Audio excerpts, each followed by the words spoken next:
That's the reason why you see God gave you 3 major resources in this life, and whether somebody becomes successful or fail, it is as a result of the way they have dealt with these resources. He gave you life, he gave you time, he gave you resources.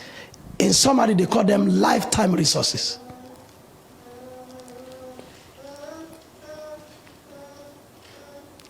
It may appear to you that somebody has more than somebody. You know, like Solomon was saying that wisdom is good with an inheritance. That means if somebody is wise and there are no inheritance, there's going to be a trouble. But you see, we can go further to say that if somebody actually is wise, there are more resources for that person than there is that meet the eyes.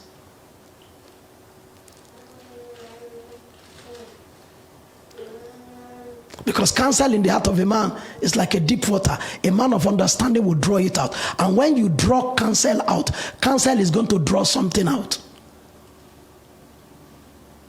That's the reason why, you know, before lifestyles, there are word views.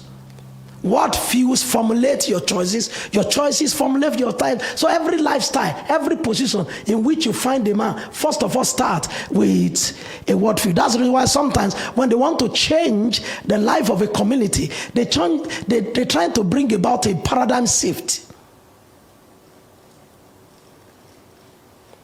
To sift the opinions they hold of themselves. That's the reason why the Bible says faith comes by hearing. Faith is what God thinks about you. Reality is what you are been groping in, you know, for all your life. And this is where we are. This is who we are.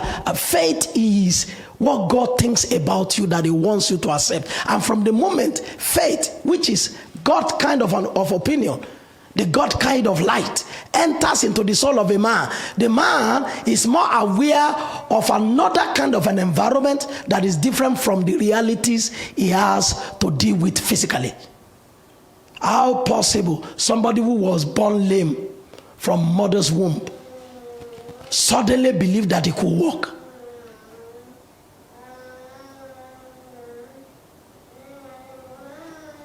That was not tangible enough, you know, compared to the realities that he was dealing with. How come somebody who was born blind could suddenly believe that he could see?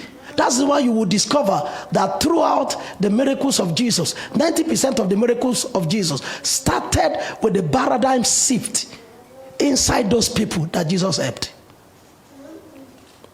Suddenly a leper who has been banished into exile believe that he said, if you're willing, you can make me. Or Jesus said, I am willing. I hope you can go and tell other friends of yours that leprosy is not the end of life.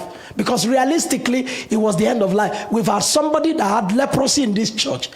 From the cutest guy we ever knew, this guy became so ugly. He attempted suicide a number of times in this church. From a very fine guy, you want to give birth to a daughter and give to this guy. All of a sudden, figures began to fall off. Body began to twist. Here in Galway. The person first of all thought it was multiple sclerosis that was happening to him until they discovered that, oh, we have never dealt with this in Ireland before, whatever. I say, So I've had an example, physical example, practical example.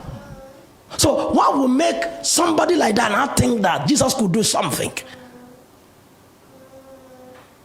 That's why this kind of teaching is very good to first of all change your paradigm, to plunge you into other horizons,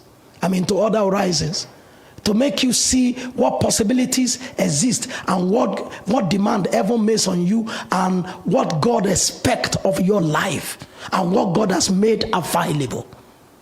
As far as God is concerned, there is nobody at a disadvantage, only in their mind. I repeat that. As far as God is concerned, there is nobody at a disadvantage, only in their mind. Nobody.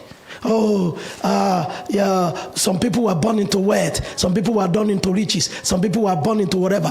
The people who created the wealth into which certain people were born into, it was a product of paradigm shift. It was a product of renewal of mind. It was a product of a particular mental development, mental positioning that led to accusation.